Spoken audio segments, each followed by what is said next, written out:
Hi, പുതുവർഷത്തിലെ ആദ്യത്തെ video ആണിത് കേട്ടോ. ഈ വർഷം ടെക്നോളജി മേഖലയിൽ വരുന്ന പുതിയ മുന്നേറ്റങ്ങളെക്കുറിച്ചൊക്കെ കുറച്ചും കൂടെ വിശദമായിട്ടും കുറച്ചും കൂടെ വസ്തുതാപരമായിട്ടൊക്കെ വീഡിയോകൾ ചെയ്യണം എന്നാണ് ആഗ്രഹം. അപ്പോൾ ഇന്നത്തെ ടോപ്പിക് എന്താണെന്നറിയോ? പൊതുവിൽ നമ്മളൊക്കെ എ ഐനെ കുറിച്ച് ചിന്തിക്കുന്ന ഒരു കാര്യമില്ലേ, കുറച്ച് ഭയങ്കര ഒപ്റ്റിമിസ്റ്റിക് ആയിട്ടുള്ള ആളുകൾ ചിന്തിക്കുക എന്താണെന്ന് വെച്ച് കഴിഞ്ഞാൽ എ ഐ എന്തൊക്കെ ആയാലും മനുഷ്യൻ്റെ നിർമ്മിതിയല്ലേ. അപ്പോൾ എ ഐനെ കൊണ്ട് പല ആളുകളും പല പ്രശ്നങ്ങളുണ്ട് എന്നൊക്കെ പറയുന്നുണ്ടെങ്കിലും അത്ര പ്രശ്നമാക്കേണ്ട ആവശ്യമൊന്നുമില്ല. കാരണം at the end of the day നമ്മളാണ് ഇതിനെ സൃഷ്ടിച്ചത്. അപ്പോൾ അതിനേക്കാളും ബുദ്ധിയും കാര്യങ്ങളൊക്കെ നമുക്കല്ലേ ഉണ്ടാവുക എന്നുള്ള ഒരു ചിന്തിക്കുന്ന ഒരു രീതിയുണ്ട്. കുറച്ചൊക്കെ ഭാഗത്ത് ഞാൻ അങ്ങനെയൊക്കെ വിചാരിച്ചിട്ടുണ്ടായിരുന്നു എന്നുണ്ടെങ്കിലും പൊതുവിലെ ലോകത്ത് നടന്നുകൊണ്ടിരിക്കുന്ന ഇപ്പം അതുമായി ബന്ധപ്പെട്ടിട്ടുള്ള ചർച്ചകളുണ്ട്. ഒരു global A I safety summit എന്ന് പറഞ്ഞിട്ടുള്ള കാര്യം നടക്കുന്നുണ്ട്. അതുപോലെ ഇലോൺ മസ്കിനെ പോലെയുള്ള ആളുകൾ എ ഐക്ക് സൃഷ്ടിക്കാൻ കഴിയുന്ന ഡേഞ്ചറുകളെ കുറിച്ച് പറയുന്നു. അപ്പോൾ അതിനെക്കുറിച്ച് കൂടുതൽ പഠിക്കുക എന്നുള്ളത് അതിൻ്റെ ഒരു ഭാഗമാണല്ലോ. ആ ഇടയ്ക്കാണ് ജോ റോഗൻ്റെ ഒരു പോഡ്കാസ്റ്റിൽ അദ്ദേഹം കുറച്ച് ആളുകൾ ഇരുന്ന് പറയുന്നത് 2017 എ ഐ മേഖലയിൽ വന്ന ഒരു പ്രധാന മുന്നേറ്റം കാരണം അവർ എ ഐയെ അതുവരേക്കും പേടിക്കാത്ത ആൾക്കാരായിരുന്നു, പക്ഷേ എന്നേക്കുമായിട്ട് എ ഐനെ പേടിക്കാൻ അത് കാരണമായി എന്ന് പറയുന്നുണ്ട്.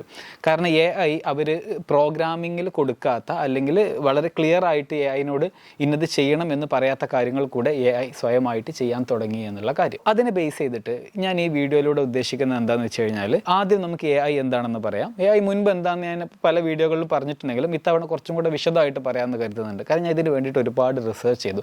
ഒരു കാര്യം എന്താണെന്ന് വെച്ച് കഴിഞ്ഞാൽ, നിങ്ങളോട് പറയുന്ന സമയത്ത് ഇതിൽ പല തരത്തിലുള്ള കാണികളുണ്ടാവും കേട്ടോ. ചില ആളുകൾക്ക് ഇതിൽ നല്ല ധാരണയുണ്ടാകും, ചില ആളുകൾക്ക് ഇതിൽ വളരെ ബേസ് ലെവൽ നോളജ് ഉണ്ടാവുള്ളൂ, ചില ആളുകൾക്ക് ഈ വാർത്തകളിലൊക്കെ കാണുന്ന ഒരു ഐഡിയ മാത്രമേ ഉണ്ടാവുള്ളൂ.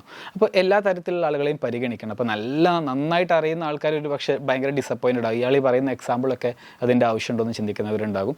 ഭയങ്കര സിമ്പിളായിട്ട് അറിയേണ്ട ആളുകൾക്ക് അത്രയും താഴേക്ക് ഇറങ്ങി വരേണ്ടി വരും. അപ്പോൾ ഇതിൻ്റെ ഒരു മിഡിൽമെൻ നിലപാട് പിടിക്കുകയും വേണം, നിങ്ങൾക്ക് ക്വാളിറ്റിയുള്ള കണ്ടന്റ് ഡെലിവർ ചെയ്യുകയും വേണം എന്നുള്ള രീതിയിലാണ് ഞാൻ പ്രധാനമായിട്ട് ഇത്തരം കാര്യങ്ങളിലൊക്കെ നമ്മൾ ആളുകൾ അറിയണം.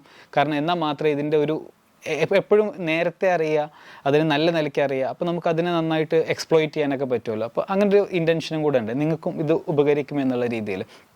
ഇതിൽ ആദ്യത്തെ ഭാഗത്തേക്ക് വരാം.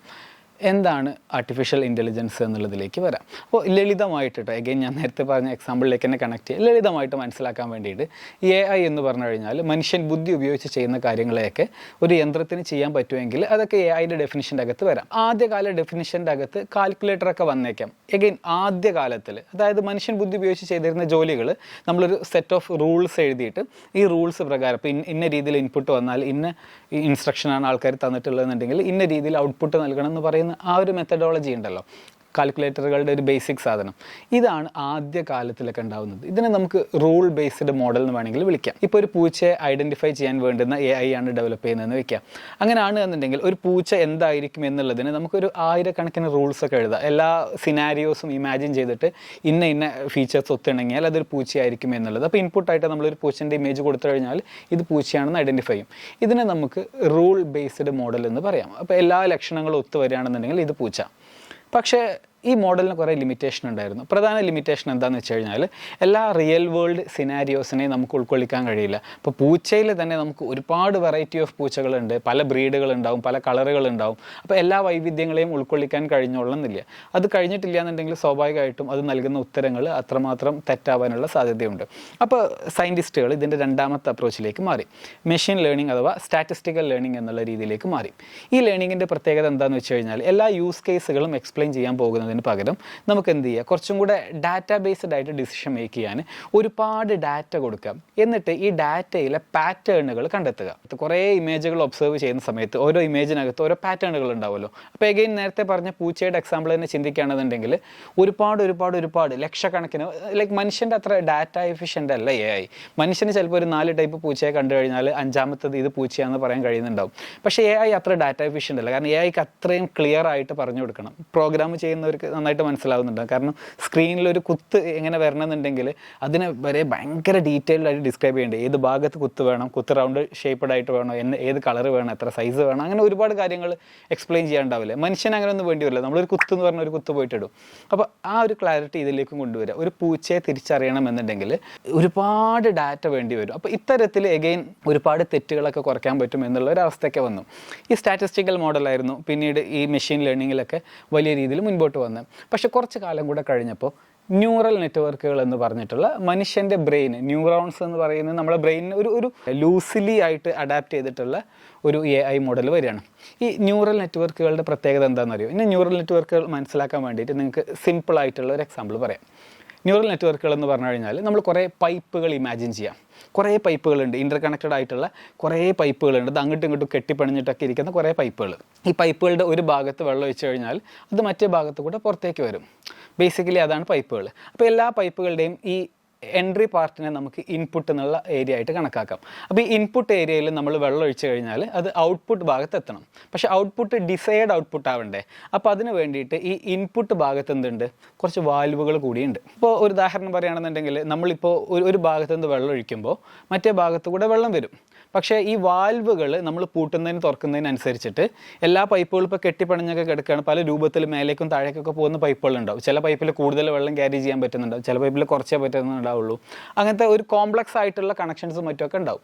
അപ്പോൾ ആ രീതിയിൽ ഈ വാൽവുകൾ അഡ്ജസ്റ്റ് ചെയ്തിട്ട് നമുക്ക് എന്ത് ചെയ്യാൻ പറ്റും? ഇവിടെ വെള്ളം ഒഴിക്കുമ്പോൾ അതിൻ്റെ സ്പീഡ് നിയന്ത്രിച്ചിട്ട് അവിടെ എത്തുന്ന വെള്ളത്തിന് നമുക്ക് കണക്കാക്കാൻ പറ്റും. അതായത് ഇൻപുട്ട് കൊടുക്കുന്നതിന് ഔട്ട്പുട്ടിലേക്ക് മാച്ച് ചെയ്യാൻ വേണ്ടിയിട്ട് ഈ വാൽവുകൾ വെച്ചിട്ട് നമുക്ക് അഡ്ജസ്റ്റ് ചെയ്യാനൊക്കെ പറ്റും. അപ്പോൾ അങ്ങനെ നമുക്ക് ഡിസൈഡ് ആയിട്ടുള്ള ഔട്ട്പുട്ടുകൾ ഉണ്ടാക്കിയെടുക്കാമെന്ന് പറയും. ഇപ്പോൾ ഈ വെള്ളത്തിന് പകരം നമുക്ക് എന്ത് ചെയ്താൽ മതി? ഇവിടെ ഡാറ്റ എന്ന് മനസ്സിലാക്കിയാൽ മതി. ഇതിൻ്റെ ഒരു ഏർലിയർ സ്റ്റേജാണ്. അതായത് നമ്മൾ എന്ത് ഇൻപുട്ടാണോ കൊടുക്കുന്നത് ആ ഇൻപുട്ടുകളെ സ്പെഷ്യൽ ആയിട്ടുള്ള വെയ്റ്റ്സ് എന്ന് പറയും. ഈ വെയിറ്റ് എന്ന് പറഞ്ഞു കഴിഞ്ഞാൽ ഈ ഇൻപുട്ട് കൊടുക്കുന്നതിൽ നിന്ന് നമുക്ക് ഡിസൈഡ് ആയിട്ടുള്ള ഔട്ട്പുട്ട് കിട്ടാൻ വേണ്ടിയിട്ട് ചെയ്യുന്ന മെക്കാനിസംസ് ആണ്. അപ്പോൾ അത് ഈ വാൽവായിട്ട് മനസ്സിലാക്കിയാൽ മതി. ഈ വാൽവ് അഡ്ജസ്റ്റ് ചെയ്യുന്ന രീതിയിൽ എന്താണോ ഇൻപുട്ട് കൊടുക്കുന്നത്, അപ്പോൾ വാൽവ് അഡ്ജസ്റ്റ് ആക്കി കഴിഞ്ഞാൽ കൂടുതൽ വെള്ളം പോകും, അല്ലെങ്കിൽ കുറച്ച് വെള്ളം പോയാൽ മതി. ഈ രീതിയിൽ വാൽവ് അഡ്ജസ്റ്റ് ആക്കൂലേ? അതായത് ഔട്ട്പുട്ട് ഏത് ക്വാളിറ്റി വേണമെന്ന് തീരുമാനിക്കുന്നത് ഈ വെയിറ്റ് അഡ്ജസ്റ്റ് ചെയ്യുന്നതിനനുസരിച്ചാണ്. അപ്പോൾ ഇത്തരത്തിലുള്ള ഒരു മനുഷ്യൻ്റെ ബ്രെയിൻ പ്രവർത്തിക്കുന്ന പോലെ. അപ്പോൾ ഈ ന്യൂറൽ നെറ്റ്വർക്കുകൾ എന്ന് പറഞ്ഞിട്ടുള്ള ഒരു പുതിയ സംവിധാനം വന്നു. ഒരുപാട് മുന്നേറ്റങ്ങൾ ഈ മേഖലയിൽ നടന്നു. പിന്നീട് വന്ന ഒരു കാര്യമാണ് നേരത്തെ പറഞ്ഞ് ജോ റോഗൻ പറഞ്ഞ് 2017 വന്ന പ്രധാന മുന്നേറ്റം. അതെന്തായിരുന്നു എന്നറിയോ? ട്രാൻസ്ഫോമേഴ്സ് എന്ന് പറഞ്ഞിട്ടുള്ള മോഡലാണ്. അല്ലെങ്കിൽ ഇന്നിപ്പോൾ നമ്മൾ ഉപയോഗിക്കുന്ന ChatGPT അല്ലെങ്കിൽ ബാർഡ് അങ്ങനത്തെ കാര്യങ്ങളുടെയൊക്കെ പിറകിലുള്ള ലാർജ് ലാംഗ്വേജ് മോഡലുകൾ എന്നാണ് ഇവയെ വിളിക്കുക. ഈ ലാർജ് ലാംഗ്വേജ് മോഡലുകളുടെ ആരംഭകാലം എന്ന് പറയാം. ഈ ട്രാൻസ്ഫോമേഴ്സ് മോഡലിന് ഒരുപാട് പ്രത്യേകതകൾ ഉണ്ടായിരുന്നു.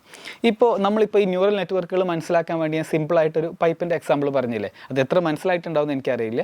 കുറച്ച് കോംപ്ലക്സ് ആശയമാണ്. ഞാൻ ഇതിനെ ഒരുപാട് ലൈറ്റാക്കാൻ നോക്കിയിട്ടുണ്ട്. ഒരു പക്ഷേ നിങ്ങൾ റിപ്പീറ്റഡ് ആയിട്ട് വീഡിയോ കണ്ടു കഴിഞ്ഞാൽ ഒന്നും കൂടെ ധാരണ കിട്ടുന്നുണ്ടാവും. ഞാൻ ഇതിൽ അവസാന വാക്കായിട്ട് മാറുമെന്നല്ല കേട്ടോ. ഞാൻ എനിക്ക് കഴിയുന്ന പോലെ ഇതിൽ എക്സ്പ്ലെയിൻ ചെയ്യാനുള്ള ശ്രമങ്ങളാണ്. ചില ആശയങ്ങളുണ്ടല്ലോ നമുക്ക് മനസ്സിലായിട്ടുണ്ടാവും, സ്റ്റിൽ നമുക്കത് അടുത്ത ആളോട് പറഞ്ഞു കൊടുക്കുമ്പോൾ അത് അത്ര പെർഫെക്ഷൻ വരണമെന്നില്ലല്ലോ. അപ്പോൾ അതിൻ്റേതായിട്ടുള്ള ബുദ്ധിമുട്ടുകൾ ഉണ്ടാവാനുള്ള ചാൻസസ് ഉണ്ട്. ട്രാൻസ്ഫോമേഴ്സ് മോഡലിൻ്റെ പ്രത്യേകത എന്താണെന്ന് വെച്ച് കഴിഞ്ഞാൽ ഇതിന് ലാർജ് എമൗണ്ട് ഓഫ് ഡാറ്റ എടുക്കാൻ പറ്റും എന്നുള്ള ഒരു അഡ്വാൻറ്റേജ് ഉണ്ട്. ഒരുപാട് ഡാറ്റ, അതായത് അത് സ്ട്രക്ചേർഡ് ഡാറ്റ തന്നെ ആവണം എന്നില്ല. അതായത് പൂച്ചയുടെ ഇമേജുകൾ മാത്രം കൊടുക്കണം എന്നില്ല. ഒരുപാട് ടെക്സ്റ്റ് ബേസ്ഡ് ആയിട്ടുള്ള ഡാറ്റ, അല്ലെങ്കിൽ ഏത് ടൈപ്പ് കാര്യത്തിനാണോ ഇത് ചെയ്യുന്നത്, ഒരുപാട് ഡാറ്റ ഇതിനെടുക്കാൻ പറ്റും. രണ്ടാമത്തേത്, ഇതിന് ഒരുപാട് സൂപ്പർ കമ്പ്യൂട്ടറുകളിൽ ഇത് റൺ ചെയ്യാനും പറ്റും. അപ്പോൾ ഇതിനൊരു ട്രെയിനിങ് പീരീഡ് എന്ന് പറഞ്ഞിട്ടുള്ള ഒരു പീരീഡ് ഉണ്ട്. ഒരുപാട് ഡാറ്റ ഈ കമ്പ്യൂട്ടറിനകത്തേക്ക് ഇട്ടിട്ട് നമുക്ക് ഡിസൈഡ് ആയിട്ടുള്ള ഔട്ട്പുട്ട് ലഭിക്കുന്നുവെന്ന് ഉറപ്പ് വരുത്താൻ വേണ്ടിയിട്ട് ആ ടോട്ടൽ ട്രാൻസ്ഫോമേഴ്സ് എന്നുള്ള പ്രൊസീജിയറിലൂടെ കടന്നു പോകും. അപ്പോൾ ഇതിൻ്റെ ഒരു ഗുണം എന്താണെന്ന് വെച്ച് കഴിഞ്ഞാൽ, ട്രാൻസ്ഫോമേഴ്സിൻ്റെ ഒരു പ്രധാന ഗുണം എന്താണെന്ന് വെച്ച് കഴിഞ്ഞാൽ, ഇത് ഓരോ വേർഡുകൾ, ഇപ്പോൾ മുന്നേ ന്യൂറൽ നെറ്റ്വർക്കുകളിൽ ഓരോ വേർഡിനെയും ഇപ്പോൾ ഒരു സെൻറ്റൻസ് കൊടുക്കുകയാണെന്നുണ്ടെങ്കിൽ മെയിൻലി ടെക്സ്റ്റ് ബേസ്ഡ് ആയിട്ടുള്ള ഡാറ്റയാണല്ലോ ഇതിൽ വരുന്നത്. അതിൽ തന്നെ ഇപ്പോൾ നോർമൽ സിനാരിയോയിൽ ഇപ്പോൾ ട്രാൻസ്ഫോമേഴ്സിന് ഉപയോഗിക്കുന്ന ഡാറ്റ എന്ന് പറയുന്നത് വിക്കിപീഡിയ ഡാറ്റ ഉണ്ടാവും, പുസ്തകങ്ങളുണ്ടാവും, ജേണലുകളുണ്ടാവും, റെഡിറ്റ് എന്നുള്ള ഡാറ്റകളുണ്ടാവും, അങ്ങനെ ട്വിറ്റർ എന്നുള്ള ഡാറ്റ ഉപയോഗിച്ചിട്ടുണ്ടെന്ന് പറയുന്നുണ്ടായിരുന്നു. അങ്ങനെ ടെക്സ്റ്റ് ബേസ്ഡ് ആയിട്ട് ഇൻ്റർനെറ്റിലും മറ്റും അവൈലബിൾ ആയിട്ടുള്ള ഡാറ്റയാണ് ഈ ഇൻപുട്ട് ഡാറ്റയിൽ വരുന്നത്. ഈ ട്രാൻസ്ഫോമേഴ്സ് മോഡലിൻ്റെ പ്രത്യേകത എന്താണെന്ന് വെച്ച് കഴിഞ്ഞാൽ, വലിയ വോളിയം ഡാറ്റ ഇതിന് പ്രോസസ്സ് ചെയ്യാൻ കഴിയുമെന്നുള്ള ഗുണമുണ്ട്. അപ്പോൾ ഈ വലിയ ഡാറ്റയിൽ തന്നെ ഈ ഒരു സെൻറ്റൻസിനകത്ത് തന്നെ മെയിൻ അറ്റൻഷൻ വേണ്ടുന്ന ഏരിയകൾ ഏതാണ്, അല്ലെങ്കിൽ കീ വേർഡ്സ് ഏതാണെന്നൊക്കെ മനസ്സിലാക്കാൻ പറ്റും. ഇപ്പോൾ നമ്മളൊരു പുസ്തകം വായിക്കുന്ന സമയത്ത് ചില ഏരിയകളിൽ നമ്മൾ അണ്ടർലൈൻ ചെയ്യൂലേ, എന്നിട്ട് പിന്നീട് നമ്മൾ ആ പുസ്തകം വീണ്ടും മറിച്ച് നോക്കുന്ന സമയത്ത് ആ ഹൈലൈറ്റ് ചെയ്ത ഏരിയ മാത്രം നോക്കിയാൽ തന്നെ ഒരു പക്ഷേ നമുക്ക് ആ ഒരു മൊത്തം ഏരിയയിൽ എന്താണ് ഡിസ്കഷൻ എന്നുള്ള കാര്യമൊക്കെ മനസ്സിലാവില്ലേ. അതുപോലെ തന്നെ ഈ ട്രാൻസ്ഫോമേഴ്സ് മോഡലിൻ്റെ ഒരു പ്രധാന ഗുണം എന്ന് പറയുന്നത് ഇങ്ങനെ കീ വേർഡ്സ് ഐഡൻറ്റിഫൈ ചെയ്യാൻ, അല്ലെങ്കിൽ ആ ഒരു ലേൺഡ് റെലവൻസ് എന്ന് പറഞ്ഞിട്ടുള്ള കാര്യമുണ്ട്. ആ ഓരോ ഏരിയയിലും ഏത് ഭാഗമാണോ കൂടുതൽ റെലവൻ്റ് ആയിട്ടുള്ളത് എന്ന് ഓരോ ഡാറ്റയിൽ നിന്നും ഇതിന് മനസ്സിലാക്കാൻ പറ്റും. ഇതൊക്കെ ഈ ട്രെയിനിങ് പീരീഡിലാണ് സംഭവിക്കുക. അപ്പോൾ ഇത്തരത്തിൽ നല്ല ട്രെയിനിങ്ങിന് വിധേയമായി കഴിഞ്ഞാൽ ഇതിൻ്റെ ഔട്ട്പുട്ടിൻ്റെ ക്വാളിറ്റി ഭയങ്കരമായിരിക്കും. മാത്രമല്ല ഇത് ഒരുപാട് സൂപ്പർ കമ്പ്യൂട്ടറുകളിലാണ് ഇത് റൺ ചെയ്യുന്നത്. നിങ്ങൾ ഈ GPT-യുടെ ആദ്യ ഭാഗം 2020-കളിലൊക്കെ വന്നിട്ടുള്ള GPT-3 എന്നൊക്കെ പറയുന്നുണ്ടല്ലോ, 175 ബില്യൺ പാരാമീറ്റേഴ്സാണ്. ബില്യൺ എന്ന് പറഞ്ഞു കഴിഞ്ഞാൽ 100 കോടിയല്ല. അപ്പോൾ 175 ഇൻറ്റു 100 കോടി, അത്രയും പാരാമീറ്റേഴ്സ്. അത് മീൻസ് അത്രമാത്രം സൂപ്പർ കമ്പ്യൂട്ടിംഗ് കപ്പാസിറ്റി എന്ന് പറയാം. അതായത് നമ്മൾ കേരളം എന്ന് പറയുന്ന ഒരു സംസ്ഥാനമില്ലേ, അതിൻ്റെ ഇലക്ട്രിസിറ്റി റിക്വയർമെൻറ്റ് മൊത്തം ഇത്രയും വീടുകളുണ്ടാവും, ലക്ഷക്കണക്കിന് വീടുകളുണ്ടാവും. ഇത്രയും വീടുകളും ബാക്കിയുള്ള എല്ലാ സംവിധാനങ്ങളും ഫാക്ടറിയൊക്കെ ഓപ്പറേറ്റ് ചെയ്യുന്നുണ്ടാവില്ലേ, അതിൻ്റെ മൊത്തം ഇലക്ട്രിസിറ്റി റിക്വയർമെൻറ്റിനേക്കാളും കൂടുതൽ കറണ്ട് വേണം ഇങ്ങനത്തെ ഒരു മോഡൽ ട്രെയിൻ ചെയ്തെടുക്കാനായിട്ട്. നിങ്ങൾക്ക് അതിൻ്റെ വലിപ്പം ഊഹിക്കാൻ പറ്റുന്നുണ്ടോ എന്നറിയില്ല. അതുപോലെ 570 GB ടെക്സ്റ്റ് ബേസ്ഡ് ആയിട്ടുള്ള ഡാറ്റ. ഒരു സിനിമയ്ക്കാണെന്നുണ്ടെങ്കിൽ നമുക്ക് 1 GB എന്ന് പറയുന്നത് ചിലപ്പോൾ ഒരു സിനിമയ്ക്ക് അത് മതിയാകും. കാരണം ആ സിനിമയുടെ ക്വാളിറ്റി മറ്റ് കാര്യങ്ങളനുസരിച്ച് 3-4 GB ഒക്കെ പോകുന്നുണ്ടാവും. അപ്പോൾ 570 GB എന്ന് പറയുമ്പോൾ നമുക്ക് വലിയ നമ്പറായിട്ട് തോന്നില്ല. പക്ഷേ 570 GB ടെക്സ്റ്റ് ബേസ്ഡ് ആയിട്ടുള്ള ഡാറ്റ എന്ന് ചിന്തിക്കുന്ന സമയത്ത് അതിൻ്റെ ഒരു സൈസ് എന്നൊക്കെ പറയുന്നത് 17 മില്യൺ. ഞാൻ അതിന് ഒരു എക്സാമ്പിൾസ് മെറ്റഫോർസ് ഒക്കെ ചെക്ക് ചെയ്ത സമയത്ത് മനസ്സിലായത് എന്താ വെച്ചാൽ, ഒരു 17 മില്യൺ എന്ന് പറയുമ്പോൾ 1,70,00,000 പുസ്തകങ്ങളുടെ മേലേക്ക് അത്രയും ട്രെയിൻഡ് ഡാറ്റ, ആ ഡാറ്റയിൽ ട്രെയിൻഡ് ആയിട്ടുള്ള ഒരു AI ആണ്. ആ AIൻ്റെ കപ്പാസിറ്റി എത്രയായിരിക്കും എന്ന് ഊഹിക്കാൻ പറ്റുന്നുണ്ടോ? ഇനി ഇതൊന്നും അല്ല ഇതിൻ്റെ പ്രശ്നം. ഇതിൻ്റെ അടുത്ത ഘട്ടത്തിലേക്കാണ്. എന്തുകൊണ്ടാണ് 2017 നടന്ന ഇവൻ്റ് ഇവരെ സ്കെയറി ആക്കുന്നതെന്ന് പറഞ്ഞു. 2017 OpenAI, ഇപ്പോൾ ChatGPT-യുടെ ഒക്കെ ബാക്ക് എൻഡിലുള്ള അല്ലെങ്കിൽ അവരുടെ പാരൻറ്റ് കമ്പനി ആയിട്ടുള്ള OpenAI ഒരു പേപ്പർ പുറത്തിറക്കി. ആ പേപ്പർ പറയുന്നത് എന്താണെന്ന് വെച്ച് കഴിഞ്ഞാൽ, OpenAI ഇത്തരത്തിലുള്ള ഒരു ട്രാൻസ്ഫോമേഴ്സ് മോഡലിനെ കൊണ്ട് ആമസോണിൻ്റെ റിവ്യൂകൾ ഉണ്ടാവുമല്ലോ, ആമസോണിൽ ഓരോ പ്രൊഡക്റ്റുമല്ലോ ആൾക്കാർ എഴുതുന്ന റിവ്യൂ ഉണ്ടാവുമല്ലോ, പ്രൊഡക്റ്റ് ഈസ് ലേറ്റ്, അല്ലെങ്കിൽ വന്ന പ്രൊഡക്റ്റ് അതിൻ്റെ പ്രോപ്പർ ഷേപ്പിലല്ല, അങ്ങനത്തെ കാര്യങ്ങളൊക്കെ പറയുന്ന റിവ്യൂകളൊക്കെ ഉണ്ടാവില്ലേ. ഈ റിവ്യൂകളിൽ ട്രെയിൻഡ് ആയിട്ടുള്ള ഒരു AIനെ കൊണ്ട് AIനെ ഇവർ ട്രെയിൻ ചെയ്യിച്ച റിക്വയർമെൻറ്റ് എന്തായിരുന്നു എന്ന് വെച്ച് കഴിഞ്ഞാൽ, ഈ റിവ്യൂവിൽ അടുത്ത ലെറ്റർ എന്താണ് അല്ലെങ്കിൽ അടുത്ത വേർഡ് എന്താണ് എന്ന് പ്രെഡിക്റ്റ് ചെയ്യാൻ വേണ്ടിയിട്ടാണ് ഇവർ AIനെ ട്രെയിൻ ചെയ്യിച്ചത്. ബേസിക്കലി ഒരു പെർട്ടിക്കുലർ റിവ്യൂ ഒരാൾ എഴുതിയിട്ടുണ്ടെങ്കിൽ അയാൾ അടുത്തത് എന്ത് പറയും. ഇപ്പോൾ നമ്മൾ സെൻറ്റൻസ് കംപ്ലീറ്റ് ആക്കുക എന്നൊക്കെ പറയില്ലേ, നമ്മളെ നല്ല പരിചയമുള്ള ഒരാൾക്ക് നമ്മളെ സെൻറ്റൻസ് കംപ്ലീറ്റ് ആക്കാൻ ഭയങ്കര ഈസി ആവില്ലേ, അതുപോലെ ആ സെൻറ്റൻസ് കംപ്ലീറ്റ് ആക്കാൻ വേണ്ടിയിട്ടുള്ള ഒരു സിസ്റ്റമാണ് ഇവർ ഡെവലപ്പ് ചെയ്യാൻ നോക്കിയത്. പക്ഷേ ഇവർ പ്രോഗ്രാം ചെയ്യാത്തൊരു കാര്യം ഈ AI സ്വയം പഠിച്ചു. അതായത് ആളുകൾ, കസ്റ്റമേഴ്സിൻ്റെ ഇമോഷൻസിനെ അല്ലെങ്കിൽ സെൻറ്റിമെൻറ്റിനെ അനലൈസ് ചെയ്യാനുള്ള കപ്പാസിറ്റി ഈ AI സ്വയം അച്ചീവ് ചെയ്തു എന്നാണ് പറയുന്നത്. ഇവിടെ നിന്നാണ് ശരിക്കും പറഞ്ഞാൽ പ്രശ്നം തുടങ്ങുന്നത്. അതായത് മനുഷ്യൻ എക്സ്പ്ലിസിറ്റ് ആയിട്ട് നമ്മൾ പ്രോഗ്രാമിംഗ് വഴി AIക്ക് കൊടുത്ത നിർദ്ദേശങ്ങൾക്ക് പുറത്തേക്ക് പോകാൻ AIക്ക് കഴിയും. ഇതിനെ വളരെ ലളിതമായിട്ട് ചിന്തിക്കും, ഇതൊക്കെ എത്ര പ്രശ്നമാണെന്ന് ചിന്തിക്കാം. പക്ഷേ ഇതിൻ്റെ ഒരു കോംപ്ലക്സ് ആയിട്ടുള്ള ഒരുപാട് വശങ്ങളുണ്ട്. നിങ്ങളിങ്ങനെ ചിന്തിച്ച് നോക്കുക. ഞാൻ എഗൈൻ ഒരു സിനാരിയോ പറയുകയാണ്. ഇപ്പോൾ ആൾറെഡി 175 ബില്യൺ പാരാമീറ്റേഴ്സിൽ ട്രെയിൻഡ് ആയിട്ടുള്ള GPT-3, GPT-4 അതിനേക്കാളും ഒരുപാട് പാരാമീറ്റേഴ്സ് വരുന്നു. ഇനി GPT-5ഉം 6ഉം ഒക്കെ ആകുന്ന സമയത്ത് ട്രില്യൺ പാരാമീറ്റേഴ്സോ അല്ലെങ്കിൽ ഒരുപാട് ട്രില്യൺ പാരാമീറ്റേഴ്സിലൊക്കെ വരും. കാരണം അത്രമാത്രം സൂപ്പർ കമ്പ്യൂട്ടിംഗ് കപ്പാസിറ്റി ലോകത്ത് അവൈലബിൾ ആയിക്കൊണ്ടിരിക്കുക, അത്രമാത്രം ഡിജിറ്റൽ ഡാറ്റ ലോകത്ത് അവൈലബിൾ ആയിക്കൊണ്ടിരിക്കുക. അപ്പോൾ ആ ഡാറ്റ ഒക്കെ അവൈലബിൾ ആവുന്ന മുറയ്ക്ക് എന്ത് സംഭവിക്കുമെന്ന് വെച്ച് കഴിഞ്ഞാൽ, ഒരുപാട് വലിയ തോതിലേക്കുള്ള മാസീവ് ഡാറ്റ വരും, മാസീവ് കമ്പ്യൂട്ടിംഗ് കപ്പാസിറ്റി വരും. ഇത് രണ്ടും വരുമ്പോൾ AIൻ്റെ എബിലിറ്റി ഒരുപാട് കൂടും. അപ്പോൾ അടുത്തൊരു ചോദ്യമുണ്ട്, എന്തൊക്കെ ടൈപ്പ് എമർജൻറ്റ് ബിഹേവിയറാണ് AIക്ക് വരിക എന്നുള്ള കാര്യത്തിൽ ആൾക്കാർക്ക് പേടിയുണ്ട്. ഇതുകൊണ്ടാണ് ലോകത്ത് ഈ മേഖലയിലുള്ള പ്രധാനപ്പെട്ട ലീഡേഴ്സും മറ്റുള്ള ആളുകളൊക്കെ, എനിക്കൊന്ന് 30,000-ന് മേലെ ലോകത്തെ പ്രധാനപ്പെട്ട ആളുകൾ, ലൈക്ക് നമ്മളെപ്പോലത്തെ ആൾക്കാരൊന്നുമല്ല, നമ്മളിതിൽ മെയിൻ ഡിസിഷൻ മേക്കേഴ്സും അല്ല, നമ്മൾ ഇതിനെ ഈ വാർത്തയിലും മറ്റൊക്കെ കാണുന്ന കാര്യങ്ങൾ മാത്രം വെച്ചിട്ടായിരിക്കും വിലയിരുത്തിയിട്ടുണ്ടാവുക. അപ്പോൾ ഈ ലോകത്തിലെ പ്രധാനപ്പെട്ട ഡിസിഷൻ മേക്കേഴ്സ് AIനെ സേഫായിട്ട് മുന്നോട്ട് കൊണ്ടുപോകണം, അല്ലെങ്കിൽ ഡേഞ്ചറാണ്, ഇത്ര സ്പീഡിൽ പോകരുത്, ഇതിന് ആവശ്യത്തിനുള്ള സേഫ് ഗാർഡുകൾ കൊണ്ടുവരണം. പ്രധാന റീസൺ ഈ എമർജൻറ്റ് ബിഹേവിയറാണ്. ഞാൻ ഈ പറഞ്ഞ ടേമിനെ വീണ്ടും ശ്രദ്ധിക്കുക. അതായത് AIക്ക് നമ്മൾ പ്രോഗ്രാമിങ്ങിൽ കൊടുക്കാത്ത ഗുണങ്ങൾ കൂടെ നേടിയെടുക്കാനുള്ള ശേഷി അച്ചീവ് ചെയ്യുന്നു. ഇപ്പോൾ ഇവൻ ഇങ്ങനെ വരെ പറയുന്നുണ്ട്, ഇപ്പോൾ AIക്ക് ആൾക്കാരുടെ പേഴ്സണാലിറ്റി മനസ്സിലാക്കാൻ കഴിയും. അപ്പോൾ AIക്ക് അങ്ങനെ മോട്ടിവേഷൻ സ്റ്റോറീസ്, ഫിക്ഷണൽ സ്റ്റോറീസ്, ഇങ്ങനത്തെ ഒരുപാട് കഥകളൊക്കെ AIക്ക് പങ്കുവെച്ചപ്പോൾ ഇതിലെ ക്യാരക്ടേഴ്സിൻ്റെ ഇമോഷൻസിനെയും മറ്റൊക്കെ അനലൈസ് ചെയ്തിട്ട് AIക്ക് ഇമോഷണലി പെരുമാറാനുള്ള കഴിവുകൾ അച്ചീവ് ചെയ്യുന്ന, അല്ലെങ്കിൽ ആളുകളുടെ പേഴ്സണാലിറ്റി ഒബ്സർവ് ചെയ്യാനുള്ള എബിലിറ്റി ഒക്കെ വരുന്നു.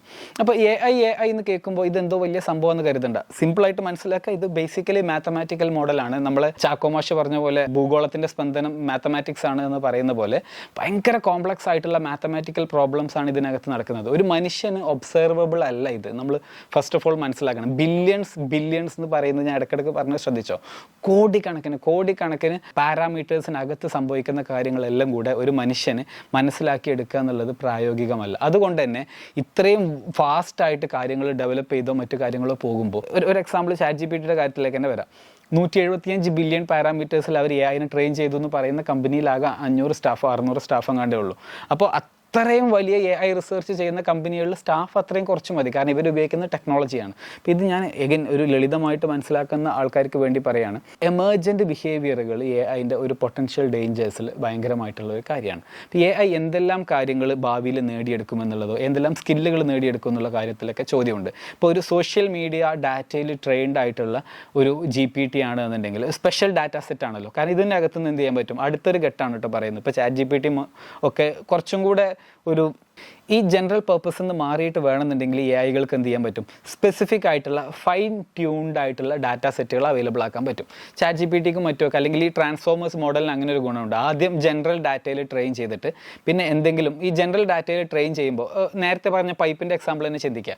വാൽവും മറ്റു കാര്യങ്ങളൊക്കെ പ്രോപ്പറായിട്ട് വർക്ക് ചെയ്യുന്നുണ്ടോ എന്ന് അറിയാൻ വേണ്ടിയിട്ട് ആദ്യം നമ്മൾ ഈ പൈപ്പിലൂടെ വെള്ളം ഒഴിക്കുമ്പോൾ ആദ്യം മീൻസ് ഇപ്പോൾ നമുക്കിത് ഭയങ്കര വില കൂടിയ എന്തെങ്കിലും ലിക്വിഡാണ് അപ്പോൾ ഇതിലൂടെ പോകാനുള്ളതെന്ന് വെക്കുക. അതിന് മുൻപ് നമ്മൾ ആദ്യം വെള്ളം ഒഴിച്ചിട്ട് ഈ പ്രോപ്പറായിട്ട് വാൽവൊക്കെ വർക്ക് ചെയ്യുന്നുണ്ടോ എന്ന് ചെക്ക് ചെയ്യില്ലേ. അതുപോലെ വേണമെന്നുണ്ടെങ്കിൽ ഈ ട്രാൻസ്ഫോമേഴ്സ് മോഡലിൽ എന്ത് ചെയ്യാൻ പറ്റും, നമുക്ക് ആദ്യം വേണമെന്നുണ്ടെങ്കിൽ ജനറൽ ഡാറ്റ സെറ്റ് വെച്ചിട്ട് ഇതിൻ്റെ മോഡലിനെ ആദ്യം ഒന്ന് ട്രെയിൻ ചെയ്ത് റെഡിയാക്കി വെക്കാൻ പറ്റും. വാൽവൊക്കെ കാലിബ്രേറ്റ് ചെയ്ത് വെയിറ്റൊക്കെ കാലിബ്രേറ്റ് ചെയ്ത് അറ്റൻഷനൊക്കെ കാലിബ്രേറ്റ് ചെയ്തിട്ട് റെഡിയാക്കി വെക്കാൻ പറ്റും. എന്നിട്ട് ഫൈൻ ട്യൂൺഡ് ആയിട്ടുള്ള ഡാറ്റ സെറ്റ് കൊടുക്കാൻ പറ്റും. ഇങ്ങനെ ഡാറ്റ സെറ്റ് കൊടുത്തു കഴിഞ്ഞാൽ എന്താണെന്നറിയോ, ഇത് ഒരു സ്പെസിഫിക് പർപ്പസസിലേക്ക് നന്നായിട്ട് ചെയ്യാൻ പറ്റും. ഇനി ഇതിൻ്റെ അകത്ത് എന്തൊക്കെ എമർജൻറ്റ് കപ്പാസിറ്റി വരും എന്നുള്ളതാണ്. ഇപ്പോൾ GPT-3ക്ക് സ്പെസിഫിക് ആയിട്ട് കെമിസ്ട്രി ഡാറ്റ സെറ്റിൽ ട്രെയിൻഡ് അല്ലാതിരുന്നിട്ട് പോലും ഈ ജനറൽ ആയിട്ട് ഇൻ്റർനെറ്റിൽ അവൈലബിൾ ആയിട്ടുള്ള പുസ്തകങ്ങളിലും മറ്റും ഡാറ്റയിലൊക്കെ ട്രെയിൻഡ് ആയതിനു ശേഷം തന്നെ ഒരു റിസർച്ച് ലെവലിൽ കെമിസ്ട്രിയൊക്കെ ഹാൻഡിൽ ചെയ്യാൻ ChatGPTക്ക് കഴിഞ്ഞിട്ടുണ്ട് എന്നുള്ള റിസൾട്ടുകൾ ഒരു ഭാഗത്തുണ്ട്. ഇതിൻ്റെ ഇമ്പാക്റ്റാണ് ഇന്ന് ലോകത്ത് പല മേഖലയിലും വന്നുകൊണ്ടിരിക്കുന്നത്. കണ്ടൻറ് റിലേറ്റഡ് ആയിട്ട് ഇന്ന് ലോകത്ത് ചെയ്യാവുന്ന ക്രിയേറ്റീവായിട്ട് ചെയ്യാവുന്ന ഒരുവിധം ഏത് ജോലികളും ChatGPT ഉപയോഗിച്ച് ചെയ്യാൻ സാധിക്കും. പക്ഷേ ഇന്ന് അതിനൊരു പ്രത്യേകതയുണ്ട്. ഒന്ന് എന്താണെന്ന് വെച്ചാൽ ഈ ഓരോ മോഡലുകൾക്കും അതിൻ്റെ പ്രോംപ്റ്റിംഗ് സ്റ്റൈലുകൾ ഭയങ്കര ഇമ്പോർട്ടൻ്റ് ആണ്. ഇപ്പോൾ ഞാൻ നേരത്തെ പറഞ്ഞല്ലോ, ഇന്ന് ആയിരക്കണക്കിന് AI ടൂളുകൾ മാർക്കറ്റിൽ അവൈലബിൾ ആണ്. പക്ഷേ ഓരോന്നിനും ചിലത് ഫൈൻ ട്യൂൺ ചെയ്തിട്ടുണ്ടാവും. ചില AI മോഡലുകൾ ഇന്ന പർപ്പസസിന് വേണ്ടിയിട്ട് ഫൈൻ ട്യൂൺ ചെയ്തിട്ടുണ്ടാവും. അപ്പോൾ ഫൈൻ ട്യൂൺ ചെയ്ത AIകൾ ആ പർപ്പസസിന് ഉപയോഗിക്കുകയാണെന്നുണ്ടെങ്കിൽ നമുക്ക് കുറച്ചും കൂടെ ബെറ്റർ ആയിട്ടുള്ള റിസൾട്ടുകൾ കിട്ടും. രണ്ടാമത്തേത് ഈ AI ടൂളുകൾക്ക് നമുക്കൊരു ഡിസൈഡ് ആയിട്ടുള്ള ഔട്ട്പുട്ട് കിട്ടണമെന്നുണ്ടെങ്കിൽ ഇപ്പോൾ ഓരോ വ്യക്തിയുടെയും ചോദ്യങ്ങൾക്കിടയിൽ ഇപ്പോൾ എനിക്ക് വേണമെങ്കിൽ വളരെ സിമ്പിളായിട്ട് ഡു എ മാർക്കറ്റ് റിസർച്ച് എന്ന് പറയാം. ChatGPT ഒരു ബേസിക് ആൻസർ തരും. ഞാൻ കുറച്ചും കൂടെ എൻ്റെ ട്രെയിനിങ് ഡാറ്റയിൽ എൻ്റെ ചോദ്യങ്ങളിൽ അതിനോട് ഉപയോഗിക്കുന്ന കീ വേർഡുകളിലൊക്കെ കുറച്ച് മാറ്റങ്ങളൊക്കെ വരുത്തി കഴിഞ്ഞ് കഴിഞ്ഞാൽ ബേസിക്കലി ഹൈലൈറ്റിംഗ് വേർഡ്സ് കൂടുതൽ ഉപയോഗിച്ച് കഴിഞ്ഞാൽ നമുക്ക് ChatGPT എൻ്റയർലി ഡിഫറൻ്റ് ആയിട്ടുള്ള ഉത്തരമാണ് തരിക. ഇതുകൊണ്ടാണ് എൻ്റെ വീഡിയോകൾ സ്ഥിരമായിട്ട് കാണുന്ന ആൾക്കാരാണെങ്കിൽ അറിയാം, ഒരു പ്രോംപ്റ്റ് എഞ്ചിനീയറിങ്ങിൻ്റെ ഇമ്പോർട്ടൻസിനെ കുറിച്ചും അതിന് വേണ്ടിയിട്ട് നമ്മളൊരു പ്രോഗ്രാമൊക്കെ ഡിസൈൻ ചെയ്തിട്ട് അവൈലബിൾ ആക്കിയത്. കഴിഞ്ഞൊരു കൊല്ലത്തിൽ എനിക്ക് തോന്നുന്നു 10,000-ലധികം ആളുകൾ ഈ പ്രോഗ്രാമിൻ്റെ ഭാഗമായിട്ടുണ്ടോ.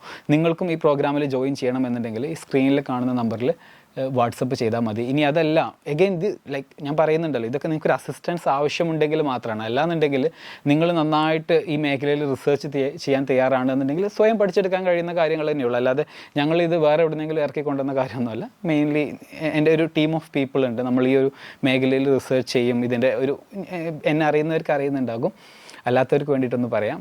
ഒരു ഇഡാപ്റ്റ് എന്നുള്ള ഒരു ടെക്നോളജി എഡ്യൂക്കേഷൻ കമ്പനിയുടെ ചീഫ് എക്സിക്യൂട്ടീവ് ഓഫീസറാണ്. ഒരു 2017 മുതൽക്ക് ഈ മേഖലയിൽ ടെക്നോളജി എഡ്യൂക്കേഷൻ മേഖലയിൽ പ്രവർത്തിക്കുന്നുണ്ട്. പുതിയ സാങ്കേതിക വിദ്യകളെക്കുറിച്ച് അവയർനെസ് ജനറേറ്റ് ചെയ്യുക, കൂടുതൽ ആളുകളിലേക്ക് അതിൻ്റെ സന്ദേശം എത്തിക്കുക എന്നൊക്കെ ആഗ്രഹിക്കുന്ന ആൾക്കാരാണ്. കാരണം എന്താണെന്ന് വെച്ച് കഴിഞ്ഞാൽ ഏത് രാഷ്ട്രത്തിൻ്റെയും പുരോഗതി സ്റ്റാർട്ട് ചെയ്യുന്നത് ഇന്നത്തെ ടെക്നോളജികളെ ലെവറേജ് ചെയ്യാൻ കഴിയുന്ന ഒരു കമ്മ്യൂണിറ്റി ഉണ്ടാകുമ്പോഴാണ്. അപ്പോൾ അങ്ങനത്തെ ഒരു കമ്മ്യൂണിറ്റിയെ രൂപീകരിക്കുക എന്നുള്ള ഒരു ലക്ഷ്യത്തിൽ കാര്യങ്ങൾ ചെയ്തുകൊണ്ടിരിക്കുന്നുണ്ട്. അപ്പോൾ ഇതൊരു ഭാഗം. നമുക്ക് നേരത്തെ പറഞ്ഞതിലേക്ക് തന്നെ വരാം. ഇങ്ങനെ ഫൈൻ ട്യൂൺഡ് ആയിട്ടുള്ള ഡാറ്റയിൽ മറ്റൊക്കെ വർക്ക് ചെയ്യാൻ കഴിയുന്ന AIകൾ ഒരു ഭാഗത്തുണ്ട്. ഇനി ഇങ്ങനെ ആലോചിക്കുക, സോഷ്യൽ മീഡിയയുടെ ഡാറ്റയിൽ ഫൈൻ ട്യൂൺഡ് ആയിട്ടുള്ള ഒരു AI ഉണ്ടെന്ന് വെക്കുക. ഈ AIക്ക് വേണമെന്നുണ്ടെങ്കിൽ ഭയങ്കരമായിട്ടും പൊളിറ്റിക്കലി എക്സ്ട്രീമിസ്റ്റ് ആവാനുള്ള സാധ്യതയുണ്ട്. കാരണം കൂടുതൽ സോഷ്യൽ മീഡിയയിൽ ഒരു പെർട്ടിക്കുലർ പൊളിറ്റിക്കൽ പാർട്ടിയുടെ ഡാറ്റയിൽ മാത്രം ട്രെയിൻഡ് ആണ് എന്നുണ്ടെങ്കിൽ ആ AI ചിന്തിക്കുക ലോകത്ത് ഈ പാർട്ടി മുന്നോട്ട് വെക്കുന്ന ആശയങ്ങൾ മാത്രമാണ് ഏറ്റവും വലിയ ആശയങ്ങൾ എന്നുള്ളത്. ഇനി ഇതിന് വേണമെന്നുണ്ടെങ്കിൽ സ്ഥിരമായിട്ട് സോഷ്യൽ മീഡിയയിൽ ഫേക്ക് ന്യൂസ് പോലെയോ അല്ലെങ്കിൽ കണ്ടന്റ് ജനറേറ്റ് ചെയ്തിട്ട് സോഷ്യൽ മീഡിയയിൽ വേണമെന്നുണ്ടെങ്കിൽ ബ്ലോഗ് ചെയ്തുകൊണ്ടേ ഇരിക്കാൻ വേണ്ടിയിട്ട് ഉപയോഗിക്കാം. അങ്ങനെയാണ് എന്നുണ്ടെങ്കിൽ ഭാവിയിൽ എന്ത് സംഭവിക്കുമെന്ന് വെച്ച് കഴിഞ്ഞാൽ വലിയ രീതിയിലൊരു ലോയൽ ഫോളോവേഴ്സിനെ ആ AI ക്രിയേറ്റ് ചെയ്യും.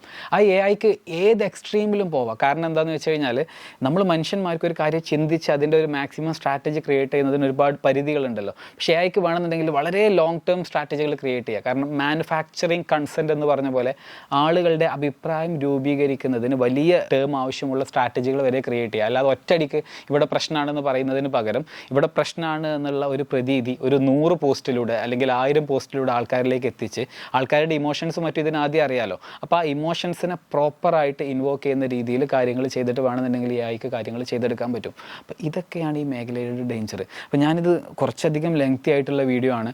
ഇതിൽ ഇപ്പോഴും ഒരുപാട് ഏരിയകൾ ഇനിയും കവർ ചെയ്യാത്തതുണ്ട്. ഈ ടെക്നോളജിയുടെ കുറേ പൊട്ടൻഷ്യൽസ് ഇനിയും പറയാനുണ്ട്. ഞാൻ ഉപയോഗിച്ച എക്സാമ്പിൾസ് നിങ്ങൾക്ക് എത്രമാത്രം ആപ്റ്റ് ആയിട്ടുണ്ടെന്ന് എനിക്കറിയില്ല.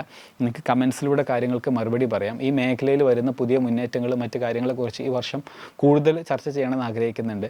ഞാൻ പൊതുവിലൊരു വീഡിയോ ചെയ്യണമെന്നുണ്ടെങ്കിൽ അധികവും ഒരു ടോപ്പിക്ക് സെലക്ട് ചെയ്ത് കഴിഞ്ഞാൽ ഒരു പെട്ടെന്ന് തന്നെ ചെയ്യാൻ പറ്റാറുണ്ട്. പക്ഷേ ഈ വീഡിയോക്ക് ഒരു 3-4 ദിവസം ഒരു ഫുൾ ടൈം ആയിട്ട് തന്നെ ചിലവഴിക്കേണ്ടി വന്നിട്ടുണ്ട്. പ്രധാനമായിട്ട് എന്താണെന്ന് വെച്ച് കഴിഞ്ഞാൽ കുറച്ചും കൂടെ വസ്തുനിഷ്ഠമായിട്ട് സംസാരിക്കണം എന്ന് ആഗ്രഹിക്കുന്നതുകൊണ്ടാണ്. അപ്പോൾ അത്തരത്തിൽ നമുക്ക് കൂടുതൽ വീഡിയോകൾ ചെയ്യാം. ഒരു കാര്യം നമ്മളെല്ലാവരും മനസ്സിലാക്കേണ്ടത് എന്താണെന്ന് വെച്ച് കഴിഞ്ഞാൽ ഈ ടെക്നോളജികളൊന്നും ഇനി പിറകിലേക്ക് പോവില്ല, ഇനി മുൻപോട്ട് മാത്രമേ പോവുള്ളൂ. അപ്പോൾ വാട്ട് എവർ കപ്പാസിറ്റി അതിന് ഇപ്പോൾ അച്ചീവ് ചെയ്തിട്ടുണ്ടോ ഇതിനേക്കാളും ഹയർ കപ്പാസിറ്റിയിലേക്ക് ഇത് ദിനംപ്രതി പോകും. അങ്ങനെ പോകുന്ന മുറയ്ക്ക് കൂടുതൽ തൊഴിലുകളും കൂടുതൽ മേഖലകളിലൊക്കെ ഇതിൻ്റെ ഇമ്പാക്റ്റ് ഉണ്ടാക്കും. മുൻപത്തെ ഒരു ടെക്നോളജി വന്ന പോലെയല്ല, ഇതിന് സ്വന്തമായിട്ട് ഡിസിഷൻസ് എടുക്കാനും അല്ലെങ്കിൽ മനുഷ്യൻ്റെ ക്രിയേറ്റീവ് എബിലിറ്റിയെ അവർ റീപ്ലേസ് ചെയ്യാനും കഴിയുന്ന രീതിയിലേക്ക് വന്നു കഴിഞ്ഞു. എന്നാൽ ഇനിയും ജോലികൾ ഉണ്ടാവും എന്ന് പറയുന്നവരൊരു കാര്യം കൂടെ പറയണം, ഏതൊക്കെ മേഖലയിൽ ജോലികൾ ഇനി ഉണ്ടാകും എന്നുള്ള കാര്യം കൂടെ ചിന്തിക്കണം. അപ്പോൾ എഗെയിൻ ഇതിലൊക്കെ ഞാൻ ഈ പറഞ്ഞതിലും അല്ലെങ്കിൽ ഇതിൻ്റെ ഒരു പൊട്ടൻഷ്യലിനെ ഓവർ എസ്റ്റിമേറ്റ് ചെയ്യാനൊക്കെയുള്ള സാധ്യത ഉണ്ടെന്ന് തന്നെ വെക്കുക. വാട്ട് ഇഫ് ഞാനിപ്പോൾ പറയുന്നത് പോലും ഒരു അണ്ടർ എസ്റ്റിമേഷൻ ആണെങ്കിൽ, ഓവർ എസ്റ്റിമേഷൻ ആണെങ്കിൽ ഫൈൻ, നമുക്കിതൊന്നും അറിയേണ്ടെന്ന് വെക്കാം. പക്ഷേ ഇത് അണ്ടർ എസ്റ്റിമേഷൻ ആണ് എന്നുണ്ടെങ്കിൽ, ഇൻ കേസ് ഇനിയിപ്പോൾ ഇത് റിയൽ ആണ് എന്നുണ്ടെങ്കിൽ ഒരു ഹ്യൂജ് ഡേഞ്ചർ അവൈറ്റ് ചെയ്യുന്നുണ്ട്. ഡേഞ്ചർ എന്ന് പറയുന്നത് നമ്മളെല്ലാവരും നാളെ പോയിട്ട് മരിക്കുന്ന അങ്ങനത്തെ കാര്യങ്ങളൊന്നുമല്ല, അല്ലെങ്കിൽ നമ്മളെ അവസാനം മീൻസ് മരണം എന്ന് പറയുന്നതാണല്ലോ നമ്മുടെ ഒരു ഫൈനൽ എൻഡായിട്ട് പറയാം, അങ്ങനത്തെ കാര്യങ്ങളൊന്നും ആവില്ല. പക്ഷെ ഒരു വലിയ റെവല്യൂഷൻ കമ്മിങ് ആണ്. സോഷ്യൽ മേഖലയിൽ എല്ലാ മേഖലയിലും റെവല്യൂഷൻ കമ്മിങ് ആണ്. ഇനി ഇത്ര പെട്ടെന്ന് കാര്യങ്ങൾ നടക്കോ എന്ന് സംശയങ്ങളുള്ള ആൾക്കാരുണ്ട് എന്നുണ്ടെങ്കിൽ കോവിഡ് ലോകത്തുണ്ടാക്കിയ ഇമ്പാക്റ്റിനെ കുറിച്ച് ചിന്തിക്കാം. കോവിഡിനേക്കാളും വലിയ ഒരു മഹാമാരി ആവാനുള്ള ക്യാപ്പബിലിറ്റി AIക്ക് അതിൻ്റെ ഇപ്പോഴത്തെ വന്നുകൊണ്ടിരിക്കുന്ന ടെക്നോളജികളിലുണ്ട്. അതുകൊണ്ടാണ് ലോകം ഒരു സേഫ് ആയിട്ടുള്ള AI ഡെവലപ്മെൻറ്റ് വേണമെന്ന് പറയുന്നത്. നമുക്ക് ഈ മേഖലയിൽ എന്തായാലും കൂടുതൽ ഇനിയും ചർച്ച ചെയ്യാം.